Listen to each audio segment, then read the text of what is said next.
এইমাত্র সমন্বয়কদের দল এনসিপির জন্য মহা দুঃসংবাদ। এবার এনসিপিকে নিষিদ্ধ করার জন্য সরকারকে সরাসরি ইঙ্গিত দিলেন বর্তমান রাষ্ট্রপতি মির্জা ফখরুল ইসলাম।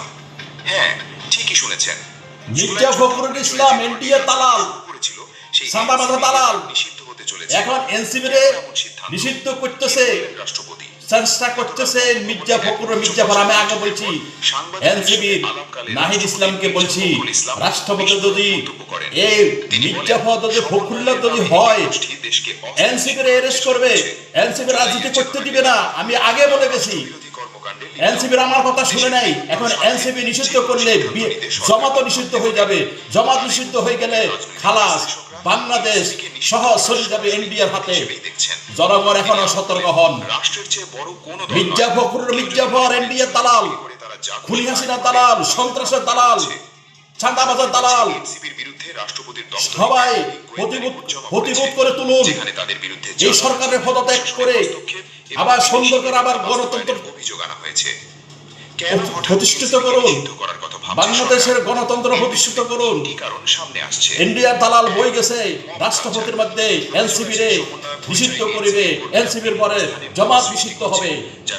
আমি আগে বলে গেছি মির্জা ফখরুল মির্জাফর বাংলাদেশের দুশ্মন, জনগণের দুশ্মন। এই ইন্ডিয়ার দালাল, খুনি হাসিনার দালাল, তারা দিয়ে বাংলাদেশের কিছু ফলাফল হবে না। বাংলাদেশ তলায় যাবে, বাংলাদেশ আর উপরে উঠবে না।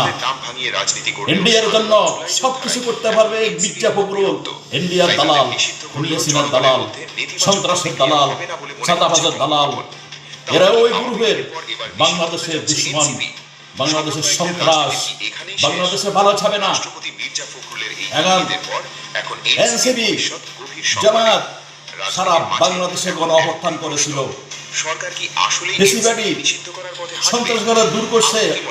খুনি হাসিনা এনডিএতে যাই করেছে, এই খুনি হাসিনা হাসা কি আর এখনো বাংলাদেশে যারা আছে সবার আগে পেতে এরা বাংলাদেশে নষ্ট করে দিয়ে বাংলাদেশে বিপদে ফেলাবে, জনগণ মারবে, খুন করবে, চাঁদাবাজি করবে। আর তোমরা সেই চাঁদাবাজ, সন্ত্রাসী, এনডিএর দালাল ফখরুল মির্জাফরের বসাইছ রাষ্ট্রপতি। আমি আগে নাহিদ ইসলামকে বলেছি, তোমরা দেখো হাসিনার ফাঁসি পরে চাইও, আগে ফখরুলের থামাও, এর রাষ্ট্রপতি বানাতে দিও না। প্রয়োজনে কন্যাবলীরে বানাও, দেশের হেফাজত থাকবে, জনগণ হেফাজত থাকবে।